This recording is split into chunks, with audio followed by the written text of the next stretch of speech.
السلام عليكم ورحمة الله وبركاته. وعليكم السلام ورحمة الله. পবিত্র রজবুল মুরাজ্জব শরীফে আমরা তৃতীয় জুমাতে আমরা একত্রিত হলাম।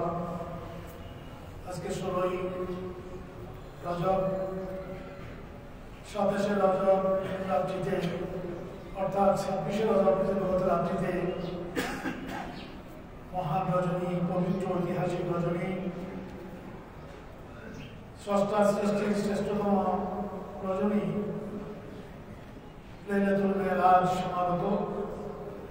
সেই মহান মুজিজা সম্বলিত রজনীকে সামনে নিয়ে আমি আয়াত কারিমা তেলাওয়াত করেছি। সেই আয়াত কারিমা মেরাজ সম্পর্কেই এখানে বিবৃত হয়েছে।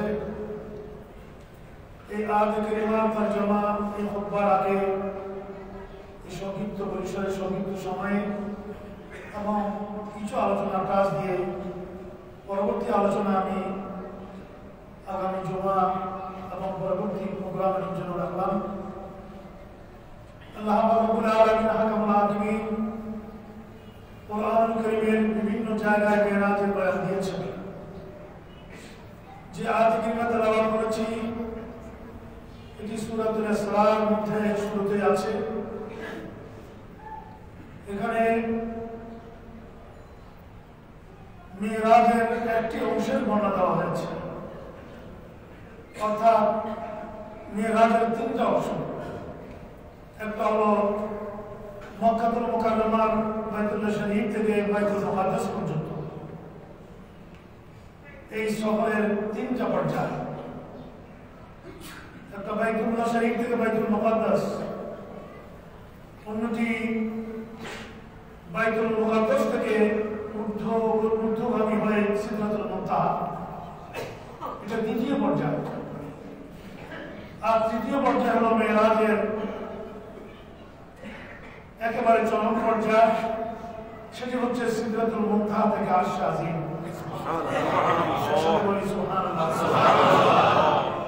এই তিনটা পর্যায় নিয়ে মেরাজ মুকাম্মাল।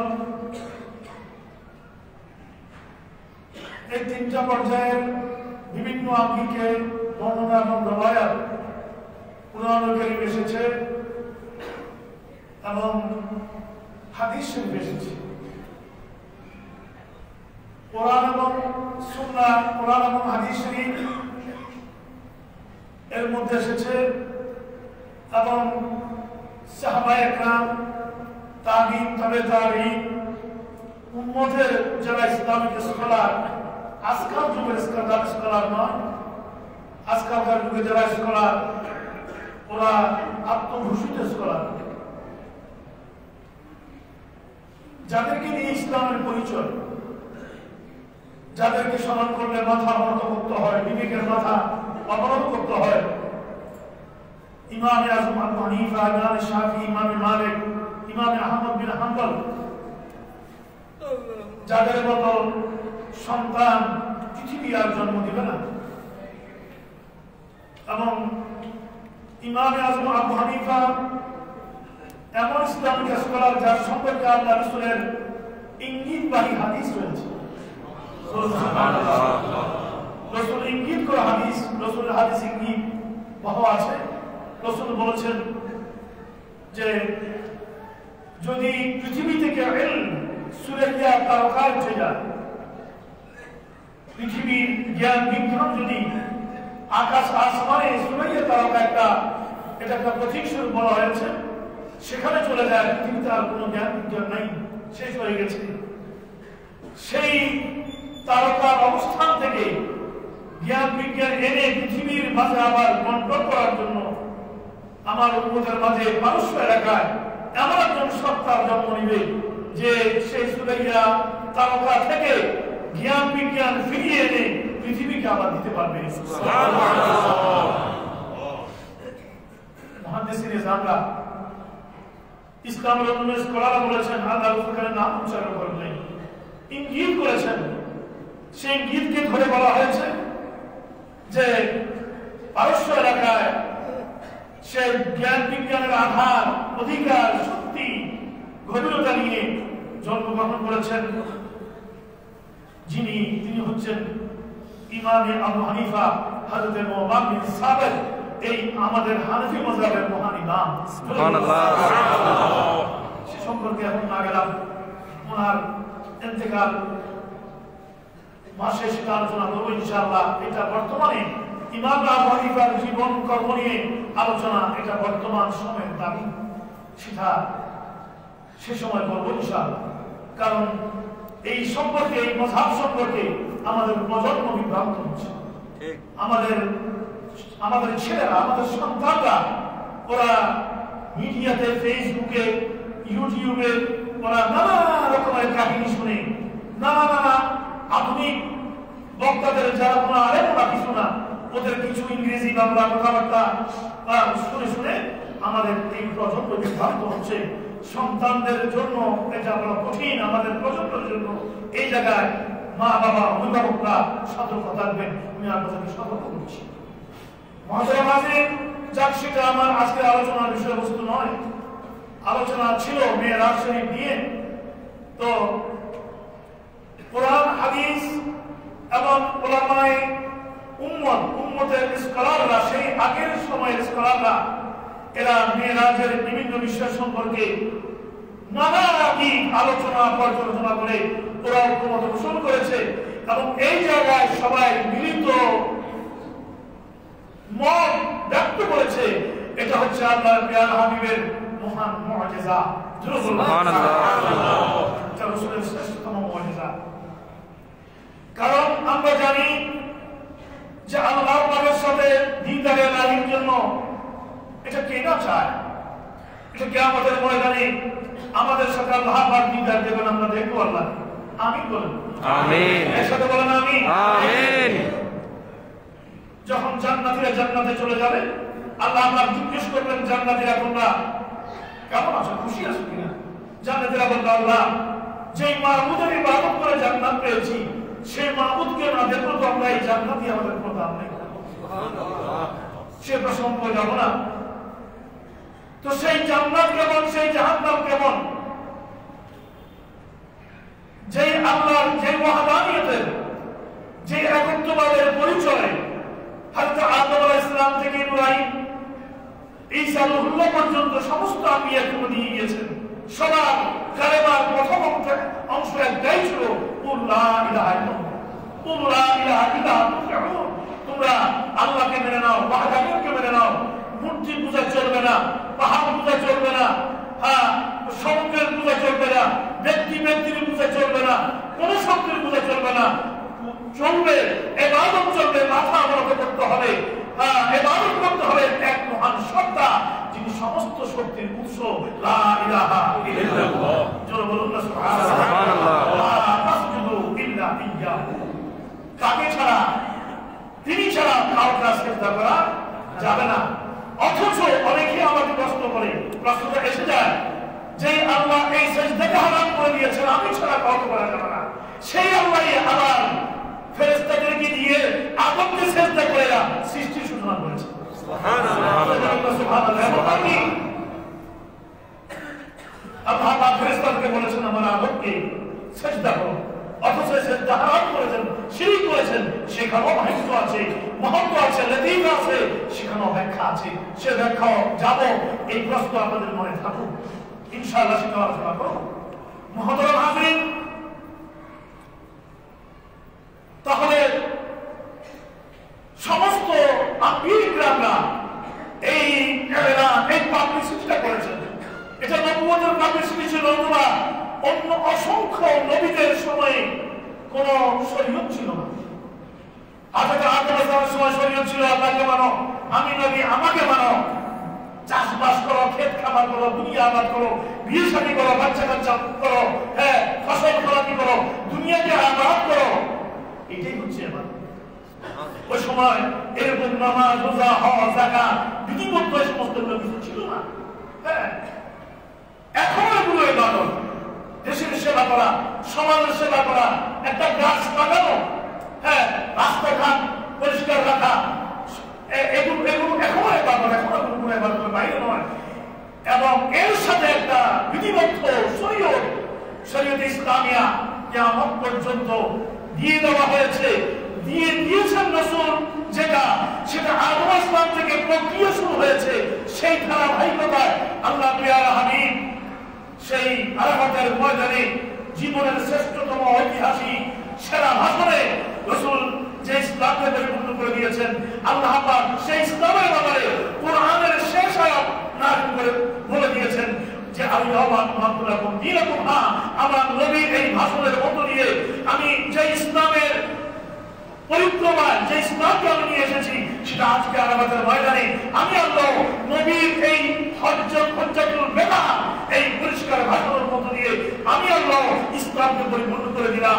ইসলাম পূর্ণাঙ্গ হয়ে গেল, পরিপূর্ণ হয়ে গেল, আর কোরআন আসার প্রয়োজন নাই। তো প্রত্যেকেই এই আল্লাহ এক, আল্লাহ এক, এবং প্রত্যেকে আবার একটি কথা বলে নিয়েছেন, ইয়াতি মিন বাদি ইসমুহু আহমদ। হে দুনিয়ার মানুষেরা, এক আল্লাহর পরিচয় দিয়ে গেলাম, এই পরিচয়কে পূর্ণাঙ্গ করার জন্য, এই পরিচয় ভিত্তিক সমাজ ব্যবস্থাকে নির্মাণের জন্য, এই পরিচয় এবং ওনার দেওয়া বিধিবিধানের ভিত্তিতে একটা পরিপূর্ণ সমাজ রাষ্ট্র অবস্থা কায়েমের জন্য ইয়াতি মিন বাদি আমাদের পরে এমন একজন মহান সত্তা আসবেন, ইসমুহু আহমদ, তার নাম হবে আসমানে আহমদ, জমিনে মুহাম্মদ। আমাদের রাসূলের আগমনের কথা, আগমনের মেসেজ, আগমনের বার্তা কে বলে যায়নি? সবাই বলে গিয়েছে। মহতরম হাজরিন, এগুলো অনেক লম্বা চূড়া আলোচনা সে নির্মাণ যাই, আমি আমার জায়গায় আসি। আমার জায়গায় আসার জন্য আমি এতটুকু কথা জেনে আমার মহতরম হাজরিন, যেই আল্লাহর পরিচয় দেওয়ার জন্য সমস্ত নবীরা এই নবুয়তের মিশনারি কাজ আঞ্জাম দিয়ে গিয়েছে। অনেক উম্মত বলেছে, কোথায় তোমার নবীকে বলেছে, কোথায় তোমার আল্লাহ, কোথায় তোমার আল্লাহ, কোথায় তোমার খালেক? আমি খালেক, আমার আল্লাহ, আমার কিসের খালেক? তুমি কি তোমার খালেককে দেখেছো? স্রষ্টা কোথায় থাকে? স্রষ্টার স্ত্রী কয়জন? স্রষ্টার বাচ্চা কাচ্চা কি আছে? উনি কোথায় থাকে? ওনার বাসভবন কোথায়? এই প্রশ্নগুলো উম্মত নবীদেরকে করতো। নবীরা কি সেভাবে কি এগুলো দেখাই দিতে পারবে? তখন ওরা বলতো যে তুমি মাসহুর, তুমি পাগল, তুমি মজনুন, তুমি দিশেহারা, তুমি বিবেকহারা, নানা রকমের গালি গালাজ নবীদেরকে করতো। বনি ইসরাঈল একদিনে বনি ইসরাঈল, আজকের যে ইহুদি চক্র, এটা বড় দুষ্ট জাতি, ওরা সেই বনি ইসরাঈল একদিনে 100 জন নবীকে খতম করে দিয়েছে। 100 জন নবীকে খতম করে দিয়েছে। হত্যাকাণ্ডের ইতিহাসে এটা জগন্মার কি হতে পারে? কোন নবীকে খতম করলে সেই তার কি আর দুনিয়া আখিরাতে মুক্তি আছে? মুক্তি নেই। মহতরম হাজরিন, এরকম ইতিহাস নবীদের এই করুন ইতিহাস। তো আল্লাহ রাব্বুল আলামিন হাকুম হাকিম আল্লাহ রাসূলকে বললেন, ও আমার প্রিয় হাবিব, সমস্ত নবীরা আমার পরিচয় দিয়ে গিয়েছে আমার বন্দেদের কাছে, কেউ আমাকে দেখে দেয়নি। এই প্রশ্ন আমার বন্দেদের কাছে রয়ে গেছে, আমি কোথায়, আমি কে, আমার সত্তা কি, আমি কোথায় থাকি, আমাকে কেউ না দেখে আমার পরিচয় দিয়েছে। ঈমানই হচ্ছে ইউমিনুনা বিল গায়বি, ঈমান মানে হচ্ছে আমি গায়েবের গায়েব, আমাকে না দেখে ঈমান আনা, এটাকে বলা হয় ঈমান। কিন্তু রাসূলের এই প্রশ্ন রয়ে গেছে, আমি আমাকে দেখার জন্য, আমাকে দেখেই অন্যরা না দেখে বলেছে, আপনি আমাকে দেখেই আমার বন্ধুদের সামনে আমার পরিচয় দিবেন, নবুয়তের এই মিশনের কাজ আঞ্জাম দিবেন। তাই আমি আপনাকে দাওয়াত দিচ্ছি, আপনি আমাকে দেখবেন, আমি আপনাকে দেখব। সুবহানাল্লাহ, সুবহানাল্লাহ। আল্লাহ পাক এই কথাটা ইমাম বলেছেন এই আয়াতে, লিনুরিয়াহু মিন আয়াতিনা, লিনুরিয়াহু মিন আয়াতিনা। ও নবী, আমি আপনাকে, আমি স্রষ্টাকে, আমার স্রষ্টা সৃষ্টি দেখাতে চাই, আমি স্রষ্টার সৃষ্টি আপনাকে দেখাতে চাই। আপনি সেটা দেখে দিবেন।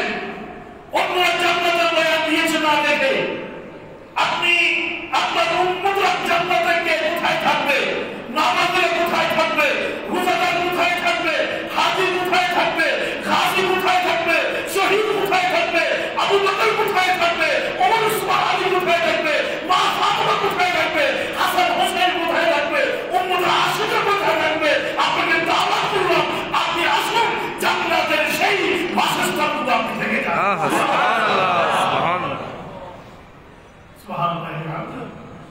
মেয়েরা একটা গল্প নয়, মেয়েরা কিছু একটা ঐতিহাসিক কাহিনী নয়, এটা ঐতিহাসিক কোন বিষয় নয়, এটা সস্তার উদ্ভূতের একটা রিয়ালিটি।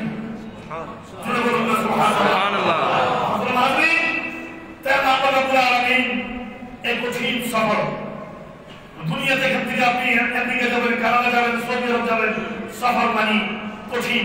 আল্লাহর সামনে যাওয়া সফর কিন্তু আলহামদুলিল্লাহ না, সফর জাহান্নামের আযাবের একটা অংশ।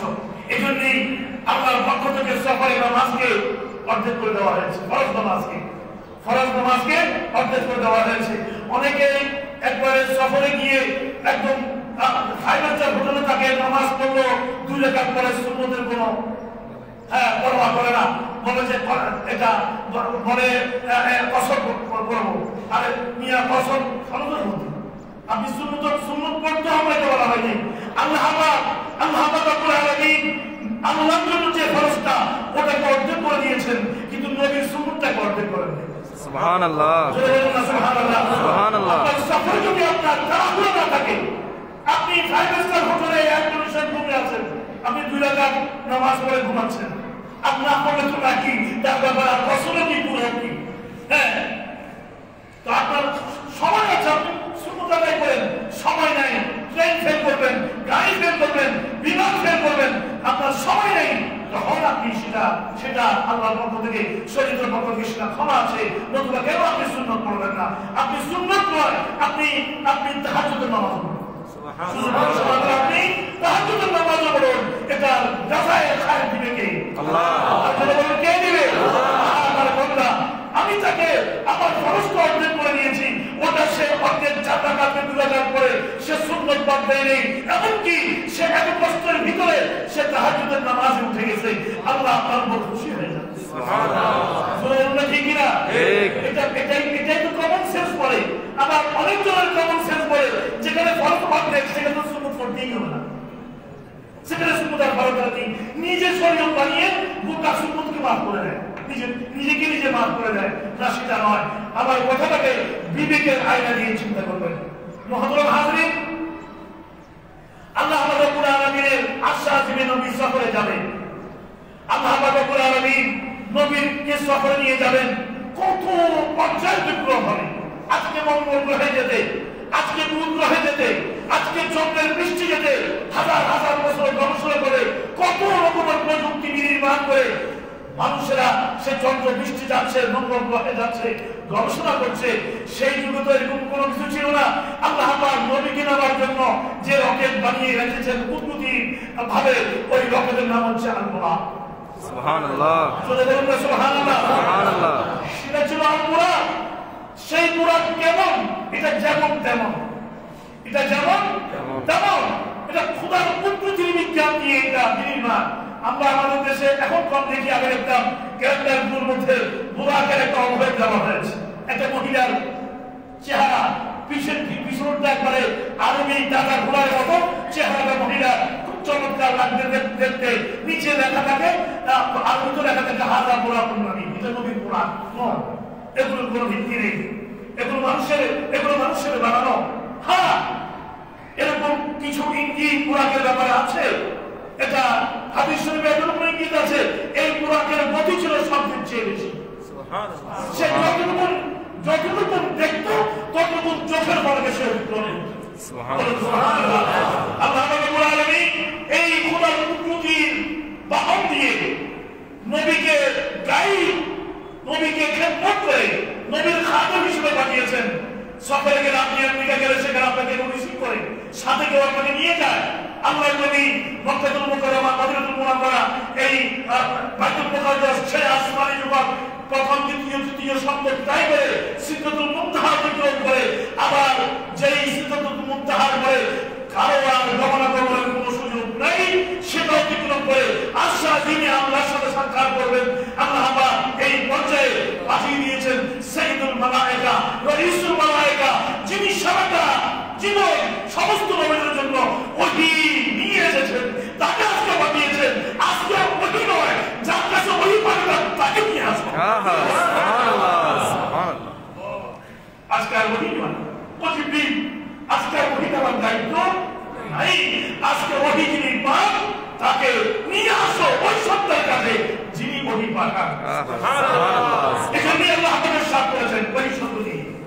আল্লাহ আমাদের সাথ করেছেন আমার প্রিয় নবীকে আমি আরশে আজিমে এনে ফাওহা ইলা আবদিহি মা সুবহানাল্লাহ। ফাওহা ইলা বিমা আজকে আমি আমার নবীকে যা ওহী বার্তা জানিয়ে দিয়েছি।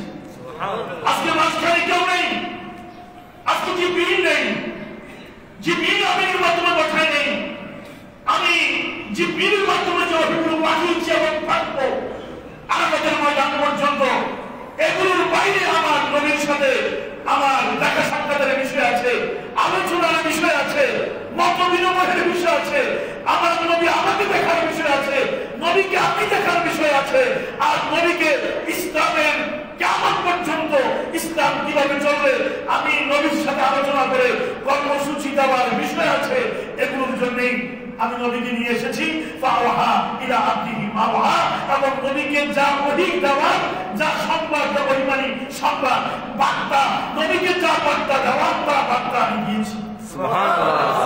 আল্লাহু আকবার। আল্লাহু আকবার। কি নিয়েছে আল্লাহ জানে, কি নিয়েছে নবী জানে, কি নিয়েছে কে জানে? আল্লাহ জানে। কি নিয়েছে কে জানে? নবী রাসূলুল্লাহ সাল্লাল্লাহু আলাইহি ওয়াসাল্লাম। এখানে জিবরিল আমিনুর কোন রাসাই জিবরিলও জানে। আল্লাহ রাসূলের মধ্যে কি আলোচনা হয় জিবরিল জানে না। এখন আসুন, এই মেরাজ এমন একটা টাইম হয়েছে যেটা বেশি কুশল ছিল এবং খুবই স্পর্শকাতর একটা সময় আল্লাহ নবীকে আশ্বাস দিয়েছে। কিরকম স্পর্শকাতর সময়?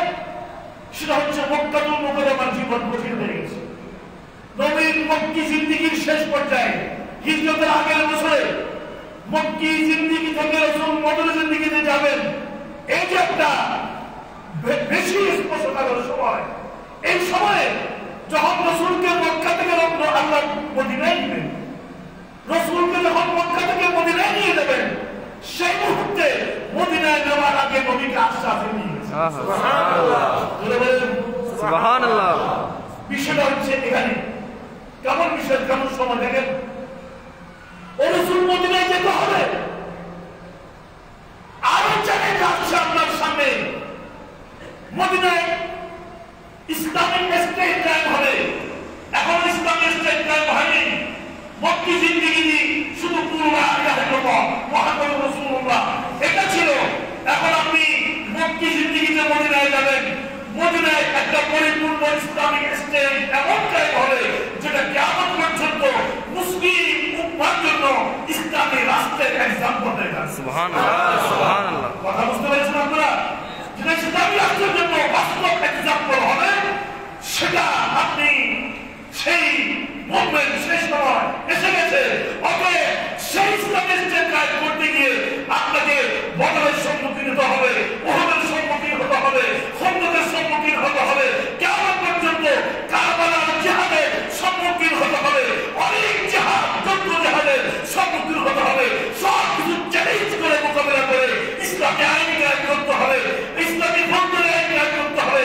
স্টেটের সামরিক ব্যবস্থা, রাজনৈতিক ব্যবস্থা, অর্থনীতি, সমাজনীতি, বৈদেশিক নীতি, নেতৃত্ব মোকাবিলা করে একটা পরিপূর্ণ ইসলামী স্টেট কায়েম হবে মদিনা জিন্দেগিতে। সেই চ্যালেঞ্জ এবং কর্মসূচি কি হবে আসুন আশা দিনে আমি আপনার সাথে আলোচনা করব। সুবহানাল্লাহ। সুবহানাল্লাহ। চাকরি যে মনে করেছে মেরাজ কিছু মাত্র কিছু আমরা কিছু ফজিলতের কথা শুনবো, সেটা আছে আপনার জায়গা, কিন্তু রিয়ালিটি হচ্ছে সেখানে। তাই আল্লাহ রাব্বুল আলামিন নবীকে নিয়ে গিয়েছেন, নেওয়ার পথে মক্কাতুল মুকাররমাতে নেওয়ার পথে বাইতুল মুকাদ্দাসে একটা স্টেশন বানিয়েছে। সুবহানাল্লাহ। সুবহানাল্লাহ। বাইতুল মুকাদ্দাসে স্টেশন বানিয়েছেন। আমরা দূরবর্তী সফরের পথে মাঝখানে স্টে করি না, আমরা একটু মাঝখানে ঢাকা থেকে চিটাগাং সফর স্টে হয়, স্টে করি, আমরা একটু বিরতি দেওয়া হয়, বিরতি হয়।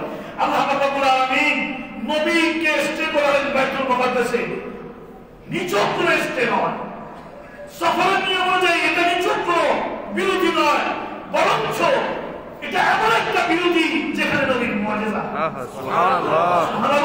সুবহানাল্লাহ। আল্লাহ রাসূল সেখানে গেলেন, জিবরিল আমিন সাথে খাদেম হিসেবে আছেন, রাসূল গিয়ে দেখলেন বাইতুল মুকাদ্দাসের মঞ্চ প্রস্তুত হয়ে আছে। সুবহানাল্লাহ। বাইতুল মুকাদ্দাসের একটা মাহফিলের মঞ্চ প্রস্তুত হয়ে আছে। মাহফিলের যারা এসেছে তারা সমস্ত আঙ্গিকা সুবহানাল্লাহ। আল্লাহু আকবার। সমস্ত আঙ্গিকা নিয়ে মাহফিল। আমি আগে আপনাদেরকে বলেছি, স্মরণ করে দেখবেন, এরকম নবীদেরকে নিয়ে একটা মাহফিল আল্লাহ তাআলা করেছিলেন। নবীদেরকে দায়িত্ব দেওয়ার আগে আল্লাহ তাআলা জগতে বলেছিলেন, এবং আল্লাহ নবীদের কাছ থেকে সেদিন মিসাক নিয়েছেন, ওয়াদা নিয়েছেন যে তোমাদের সময় আমার মুহাম্মদ সাল্লাল্লাহু আলাইহি ওয়াসাল্লাম নবুয়তের দাবি বাঁধতে হবে, সেই নবীর খাদেম হয়ে যেতে হবে, সেই নবীর সাথে সাথে চুকারি হয়ে যেতে হবে। এটা তুমি মানতে হবে, নবুয়তের দায়িত্ব নাও। সে ওয়াদা করে নবী এসেছে। কোন নবীর সময় আমার রাসূল আসবেন না আল্লাহ জানে। তো আল্লাহ রাব্বুল আলামিন আজকে সে আত্মার জগতে মাহফিলের বাস্তবতা দেখাচ্ছে। সুবহানাল্লাহ, সুবহানাল্লাহ। যে আমার নবী আশা দিনা মাসাদি যারা আছে, যাও তোমাদের সময় নবী আসে নাই, আজকে যাও আত্মার জগতে মাহফিলের যে পরিবেশন সেটা আজকে বাস্তবায়ন হবে। সুবহানাল্লাহ। আমার নবী ইমামত করবেন, তোমরা মুক্তাদি হয়ে যাবে। সুবহানাল্লাহ। আল্লাহু আকবার। নবী ইমামত করবেন, জিবরিল রাসূল বলো, এই যে এই মাহফিল, ইয়া রাসূলুল্লাহ, এটা নবীদের মাহফিল, রাসূলের মাহফিল। আপনি ইমামত করবেন সমস্ত নবীদের, আপনি আপনি সাইয়্যিদুল মুরসালিন, সমস্ত নবীদের আপনি লিখা কোথায় আপনি আজকে ইমামত করবেন। সমস্ত নবীরা আপনার মুক্তাদি হবে। যেখানে আপনার কদম সেখানে তাদের মাথা, এভাবে তারা আপনার মুক্তাদি হয়ে যাবে। ও নবী, আমি হলাম মুয়াজ্জিন, আমি আযান দিচ্ছি। সুবহানাল্লাহ, সুবহানাল্লাহ। জিবরিল হলেন কি? মুয়াজ্জিন। আজকে জিবরিল আমি গর্বিত, জিবরিল আমি মহব্বত করছে, আমি নবীর মুয়াজ্জিন হয়ে গেলাম বাইতুল মুকাদ্দাসে। সেখানে সমস্ত নবীদের ইমামত করে সমস্ত নবীরা ইক্তেদা করে নামাজ আদায় হয়ে গেল। সবার সাথে কথাবার্তা বলে, দেখভাল করে, সবার আকুতি কাকুতি মিনতি একটাই, কখন নবী ফিরে আসবে, নবীর চেহারায় খোদার দুটি দেখবে। আল্লাহ নবীর চেহারায় খোদার দুটি কখন দেখবে, সেই ঘটনাগুলো ইনশাআল্লাহ আলোচনা যদি সময় সুযোগ পাই আনবো। আল্লাহ রাব্বুল আলামিন হাকুল আমিন আমাদেরকে মেরাজের তাৎপর্য মহৎ বুঝাতে তৌফিক দান করুন। আমি কোরআনের কারিমের আয়াতের মধ্যে জমাই রাখতে পারলাম না, ইনশাআল্লাহ যাবো আগামী জুমাতে আল্লাহ পাক তৌফিক দেন। আল্লাহ পাক এই মহান মুজিজা, এই মহান ঘটনা, আশরাফের ঘটনা, যেটা কভার করার জন্য কোনো সাংবাদিক নেই। কি বলেন, ঠিক কি না? ঠিক। আমাদের দেশের রাষ্ট্রপ্রধান যদি যুক্তরাষ্ট্র যায় কভার করার জন্য সারা পৃথিবীর সাংবাদিকরা জমায়েত হয়ে যায়। হ্যাঁ, যে যেখানে যায়, মিডিয়াগুলো, পত্রিকাগুলো, সবকিছু। কিন্তু আজকে এটা কভার করার মতো কেউ নেই, কোন সাংবাদিক নেই, কোন মিডিয়া নেই, কোন ফেরেশতা পর্যন্ত নাই। সেটা কি হয়েছে আশরাফে, আল্লাহ রাসূলের সাথে কি বলা হয়েছে, এটা কভার করেছেন স্বয়ং লা ইলাহা ইল্লাল্লাহ, কভার করেছেন মুহাম্মদুর রাসূলুল্লাহ। এমন এক মহান মুজিজা আল্লাহ পাক আমাদের অন্তরে নবী মুহাম্মদ আমিন আমিন এবং নবীকে দেখার তৌফিক দান আমিন নবীর চেহারায় আল্লাহ রাব্বুল আলামিন নবীর নূরানি সত্তার মধ্যে আমরা যেন আল্লাহকে খুঁজে পাই, আল্লাহর বন্দেগীতে জীবন কাটাতে পারি, সে তৌফিক আল্লাহ। আমিন। আসসালামু আলাইকুম।